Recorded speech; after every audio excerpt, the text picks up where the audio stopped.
আসসালামু আলাইকুম। সবাই অনেকে বলাবলি করতেছেন যে ভাই আপনি এক কাপড়েই বেশিরভাগ ভিডিও দেন। আসলে ভাই আমি যে ডিপার্টমেন্টে জব করি অনেকে হয়তোবা জানেন, অনেকে জানেন না। তো এখানে গেঞ্জি চেঞ্জ করে ভিডিও করার সময় আমার তেমন একটা হয় না। তো যখন যে টপিকে কথা বলি, যখন যে পোশাকে থাকি, ও পোশাকে আমি কয়েকটা ভিডিও করে রাখি। বাট আমার যে অ্যাভেলেবল সময় আছে ভিডিও করার, ওই সময়টা আমার হয় না।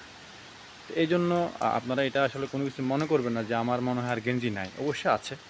আমি চেঞ্জ করে যে ভিডিও করব, ওই সুযোগটা আমার হয় না বিধায় আমি এক কাপড়ে সকালে বের হই। তো যখন যেটা নিয়ে কথা বলার সময় হয়, যেটা যখন মাথায় আসে, সেটা নিয়ে আমি ভিডিও করে ফেলি। সেটা ১ গেঞ্জিতে হোক বা ২ গেঞ্জিতে হোক। আমি এগুলা নিয়ে করি না। কারণ আমাকে ভিডিও দিতে হবে। এখন আমি ভিডিও কোয়ালিটি ভালো করতে গেলে আমাকে অনেক কিছু করতে হয়। তো আমি এত কিছু করার পক্ষে আমার পসিবল হয় না। সেজন্য আ যে কাপড়ে থাকি না কেন, আমি ভিডিও করে ফেলি। তো সবাই ভালো থাকবেন, সুস্থ থাকবেন। আসসালামু আলাইকুম।